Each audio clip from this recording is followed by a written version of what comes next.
Good afternoon, good morning, good evening, or whatever time zone it is, wherever you are in the world. And it is your Law and Savior here, the Law by Night podcast guy. And in the barely United Kingdom today, it's kind of sunny. It's nice and mild. There's a bit of a chill that comes and goes every so often. But it's nice weather. It's a lot nicer than what we've been having generally at the moment. So what are we doing here? Well, as of the recording of this, I guess, vlog, for lack of a better phrase, the 5th of February 2023 in the year of our Lord Talos, Renegade Game Studios are doing like their online convention thing, which is mostly unrelated to stuff I usually pay attention to, but of course they are the developers and publishers of Vampire the Masquerade 5th edition books, and the World of Darkness now in general. I apologise for any glaring, because like, the sun's like over there, so deal with it, I guess. And part of this convention that they're doing is that they've announced and further talked about some World of Darkness related things. They're free items. I have to be honest, I haven't watched the stream yet, but I've certainly seen people talk about things, and I've had a look on their website and things. And I'm just going to, rather than do like a full episode podcasty thing about that, I thought I would just do a vlog as I'm walking my dog Holly, who is like back there somewhere, and she's attached to the sleeve, so everything's okay on that regard, safety wise I mean. We'll do the short thing first. The first thing is that Hunter the Reckoning 5th edition, technically 2nd edition, something that you can pre-order now, like these little tokens to represent different values for the games. And when I say tokens, these are like physical tokens, like poker chip sort of things. For $20, or whatever your currency is in the world. I think that's taking the piss, because you can buy tokens roughly their size, and more of them, on Amazon for like a $5, if that. Like, Renegade, you're having a giggle, mate. Yeah, greedy bastards. But whatever, I have no interest in Hunter the Reckoning anyway, so that doesn't really bother me too much, but that said, I do think it's a bit cheeky. On a relatively similar note, the second item on this list is we have more information about the player's guide for 5th edition for Vampire the Masquerade. Now, I have terribly mixed opinions about this. The things that they're going to include could be very interesting. It could be very helpful for newer players, and so on and so forth, because it's going to have profiles of all the clans, the disciplines and oblivion ceremonies, because they're split across several books at the moment, and that's quite awkward.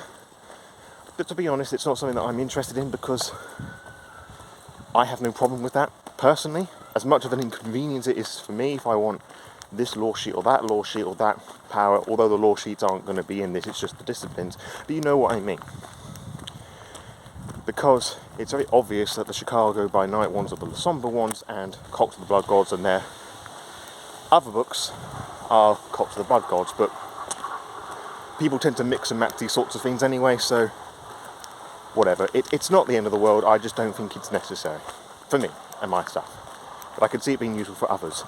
There's also the fact that this is going to include alternate banes, or I guess clan weaknesses for some of your older players there, or those more accustomed with the older editions of Vampire.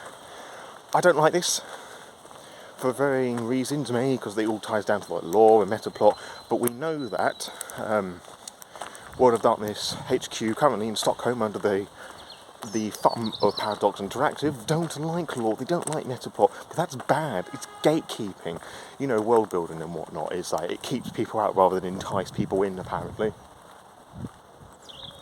Just seeing where Holly got to. There's a bit of a yank on the lead. But anyway, the rant I just gave, it's different conversation, different time, and I've already done that before. There's also the price. What is it? It's like 230 something pages long, and it's $49. Given the fact that's the same price as the core book, I think that's taking the piss, quite frankly. I don't believe the player's guide should be as expensive. Sure, I get it, like, it's trying times, pandemic, there's been some significant changes in the TTRPG industry, but I think, nah. So, I mean, sure, the physical book, where you pre-order it now, it comes with the PDF, now as in the recording, 5th of February 2023, But no. And finally, there is the third thing, which is perhaps the most pressing with regards to one's brand and the stuff that I do, is that we have a bit more information about a potential release date for Werewolf, sorry, not Vampire, Werewolf the Apocalypse 5th Edition. And I say potential, as I said, I haven't seen this stream yet, but it has announced that people will be able to play it at Gen Con this year. So as I said, I don't know if this is like the fully fledged release. I'd be very surprised if it would be. Again, son, I'm just going to have to deal with this for a little bit. But I don't feel it will be the actual book. Unless I'm mistaken, then by all means correct me in the comments, but do it nicely and civilly. What about the lore? How am I going to address this conversation? Beg your pardon as I swap leads and things over. And we're back again. Sorry about that. There was a bit of issues. Anyway, lore. How are we going to address Werewolf the Apocalypse 5th Edition lore? Because we know that this is a restarting of the universe, so to speak. But we don't know in what manner. And by which I mean people have been comparing it to Werewolf the Forsaken from the little write-up on their website. But, different tribes have different names. Some of them have gone all together. We know that Get of Fenris aren't getting any mention because it's much easier to wipe out a problematic issue rather than address it and correct it. But whatever. But how am I going to go about addressing the lore? Well, first of all, there are two parts to this. First of all, I've already mentioned, if you've listened to my 3-year anniversary episode, and we've got that beautiful sun glaring back again.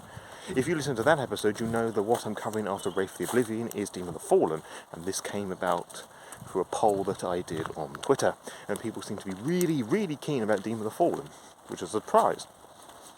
Then again, the polls to do like favourite World of Darkness that isn't made Vampire or Werewolf. We're going to have to swap those back over again. So there's that element of things.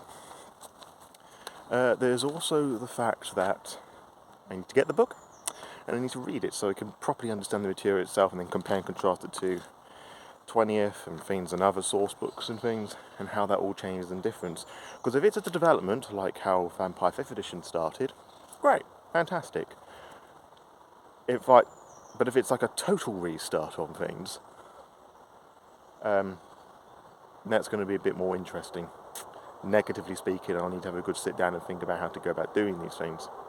Because if it's a restart on the universe, like say, this big event happened and it's like re-changed everything, like set the planes back down for one, so to speak, leveled at the playing field, then sure, I can understand that.